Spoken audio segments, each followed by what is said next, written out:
എല്ലാവർക്കും കേളി മീഡിയയിലേക്ക് സ്വാഗതം. അപ്പൊ നമ്മുടെ ദുർഗ സീരിയലിന്റെ ഒരു അടിപൊളി എപ്പിസോഡിലേക്ക് പോയാലോ?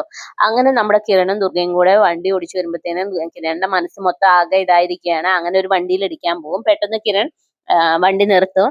അപ്പം ദുർഗ ചോദിക്കും എന്ത് പറ്റി കിരൺ എന്ന് ചോദിക്കുക. അല്ല ഞാന് ഓരോ കാര്യങ്ങൾ ആലോചിച്ച അപ്പൊ ദുർഗ കളിയാക്കുക. അല്ലെങ്കിലും കിരണിന് ഇപ്പൊ ആലോചിക്കാൻ കുറെ കാര്യങ്ങളൊക്കെ ഉണ്ടല്ലോ എന്ന് പറയും. അപ്പൊ കിരൺ പറയും താൻ എന്താടോ ഈ വിളിച്ചു പറയുന്നത്, ഞാൻ അതൊന്നുമല്ല ആലോചിച്ചത്. ഇന്ന് വീട്ടില് ഓണാഘോഷ പരിപാടികളൊക്കെ നടത്തില്ലേ, അതെന്റെ ജീവിതത്തിലെ ഫസ്റ്റ് ടൈമാ. എന്റെ ജീവിതത്തിൽ എന്റെ അമ്മ ഓണത്തിന് എന്റെ അച്ഛൻ വരുമെന്ന് കാത്തിരിക്കാറുണ്ട്, പക്ഷെ ഇതുവരെ വന്നിട്ടില്ല. അതൊക്കെ ആലോചിച്ചപ്പോൾ എനിക്ക് ആകെ സങ്കടമായി. എനിക്ക് ഇങ്ങനെ ഒരു ഓണാഘോഷം കിട്ടിയത് ഞാൻ വളരെ സന്തോഷിക്കുന്നു പറയും.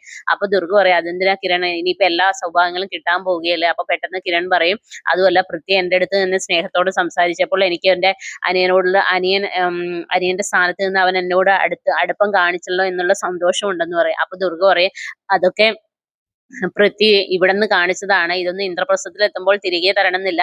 അതുകൊണ്ട് കിരൺ അതോർത്ത് സന്തോഷിക്കരുതെന്ന് പറയാം. അത് കുറച്ചു നേരത്തേക്കുള്ള സന്തോഷം മാത്രമാണെന്ന് കിരൺ ചിന്തിക്കണം എന്ന് പറയും. അപ്പൊ പെട്ടെന്ന് ദുർഗ വരും, അതാ നമുക്ക് പോകാം, ഏതായാലും ആഷിതയും പൃഥ്വിയും കൂടെ അവിടെ എത്തും. അവിടെ എത്തിക്കഴിയുമ്പോൾ ഇനി എന്തൊക്കെ കഥകളാ പറഞ്ഞു കൊടുക്കുന്നതെന്ന് അറിയത്തില്ല, നമുക്കും വേഗം അങ്ങോട്ടേക്ക് പോകാന്ന് പറയേ. അങ്ങനെ വീണ്ടും ഇവർ വണ്ടി എടുത്ത് പോകും. ഇതേ സമയത്ത് ആഷിയും പൃഥ്വിയും കൂടെ ഇന്ദ്രപ്രസ്ഥത്തിലേക്ക് കയറുമ്പോൾ എല്ലാവരും അവരെ കാത്തിരിക്കുക. അപ്പൊ അവര് ചോദിക്കുക അവിടെ ഓണം എങ്ങനെ ഉണ്ടായിരുന്നൊക്കെ ചോദിക്കുക. അപ്പൊ ആഷിത വലിയ ഇതൊന്നും പറയത്തില്ല. അപ്പൊ ആഷിതയുടെ മുഖത്തെ ഇത് കാണുമ്പോഴത്തേനും ചന്ദ്രമതി ചോദിക്കുക എന്താ മോളെ മുഖത്തൊരു വല്ലാത്തൊരു വിഷമം പോയി. ഒന്നുമില്ല അമ്മയെന്ന് ചോദിക്കുക. എങ്ങനെ ഉണ്ടായിരുന്നു പരിപാടികൾ? അപ്പൊ പൃഥ്വി പറയും നല്ല അടിപൊളിയായിരുന്നു, കുഴപ്പമൊന്നുമില്ലായിരുന്നു, പിന്നെ അവിടെ കുറെ മത്സരങ്ങളും കാര്യങ്ങളൊക്കെ ഉണ്ടായിരുന്നു പറയേ. അപ്പൊ അവര് ചോദിക്കും പൃഥ്വിയും കിരണും എവിടെയെന്ന് അല്ല കിരണും ദുർഗയും എവിടെയെന്ന് ചോദിക്കേ. അപ്പത്തേനും തന്നെ അവരും എത്തും അങ്ങോട്ടേക്ക് വരും. അപ്പൊ അവരോട് എല്ലാവരും ചോദിക്കുക. അപ്പൊ പൃഥ്വി പറയാം അടിപൊളി, കിരൺ പറയാം അടിപൊളി ഓണാഘോഷമായിരുന്നു, എന്റെ ജീവിതത്തിലെ ഏറ്റവും വലിയ ഓണാഘോഷമായിരുന്നു, പിന്നെ ഒരുപാട് മത്സരങ്ങൾ ഉണ്ടായിരുന്നു, മത്സരങ്ങളിലൊക്കെ ഞങ്ങൾ പങ്കെടുക്കുകയും സമ്മാനങ്ങൾ വാങ്ങുകയും ചെയ്തെന്ന് പറയും. അപ്പൊ അങ്ങനെ ഇതൊക്കെ പറയുമ്പോഴത്തേനും ആഷിതയും പൃഥ്വിയും പറയും ഞങ്ങൾ പോട്ടെ എന്ന് പറഞ്ഞിട്ട് അവര് റൂമിലേക്ക് കയറിയേ. അപ്പൊ പെട്ടെന്ന് നമ്മുടെ പിന്നെ പൂർണിമയുടെ അമ്മ ചോദിക്കും അതെന്താ ആഷിതയും കിരണും വേഗം പോയെന്ന് ആഷിതയും പൃഥ്വി എന്താ വേഗം അകത്തേക്ക് പോയെന്നുള്ള രീതിയിൽ പറയാം. അപ്പൊ ഉടനെ പൃഥ്വി പറയാം അതെ അവർക്ക് നാണക്കേടായിരിക്കും, അവിടെ കുറെ അബദ്ധങ്ങളൊക്കെ സംഭവിച്ചു അതുകൊണ്ടാണെന്ന് പറയും. എന്താ അബദ്ധം? അതല്ല ദുർഗ ഉണ്ടാക്കിയ പായസത്തിലെ ഉപ്പിടാൻ വേണ്ടി ആരോ ശ്രമിച്ചു, പക്ഷെ അത് സാമ്പാറിലായി പോയി, അങ്ങനെ മൊത്തം കുളമായി പോയി. പിന്നെ ഞങ്ങളാണ് മത്സരത്തിൽ എല്ലാത്തിലും പങ്കെടുത്ത് ഞങ്ങൾക്കാണ് സമ്മാനങ്ങളൊക്കെ കിട്ടിയത്, അതൊക്കെ കുറച്ചിലല്ലേ, അതുകൊണ്ടായിരിക്കും എന്നുള്ള രീതിയിൽ പറയുവേ. ശരി നിങ്ങളെല്ലാം ഹാപ്പി ആയല്ലോ അത് മതി എന്ന് പറയേ. അപ്പൊ പറയാ ദുർഗ പറയുന്ന ഞങ്ങൾ പോയി ഒന്ന് ഫ്രഷ് ആകട്ടെ എന്ന് പറയാം. അങ്ങനെ പിന്നെ അവർ റൂമിലേക്ക് പോവുകയെ. റൂമിൽ പോയി പിന്നീട് നമ്മൾ സഹദേവനും ഭാര്യയും കൂടെ അവിടെ കിടന്ന് അടിയും ബഹളവും ഒക്കെ ആവുകയാണ്.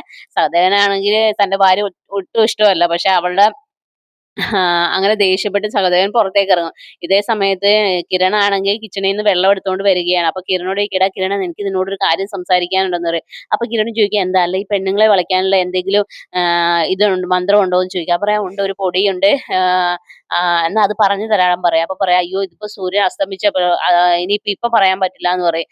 അപ്പൊ പറയും നീ നാളെ പറഞ്ഞാ, ഞാൻ നാളെ പറഞ്ഞുതരാന്ന് പറഞ്ഞിട്ട് കിരൺ ദുർഗയുടെ അടുത്തേക്ക് പോവുകയാണ്. ഇതേ സമയത്ത് ദുർഗ ബെഡ്ഷീറ്റ് ഒക്കെ നേരെ ആക്കുന്നു. ആ സമയത്ത് ഈ കിരണിന്റെ ഒരു ഷർട്ട് കയ്യിൽ കിട്ടും, അതിങ്ങനെ വലിച്ചെറിയുകയാണ്. വലിച്ചെറിയുന്ന കിരണിന്റെ കാലിലേക്ക് വീഴുവേ.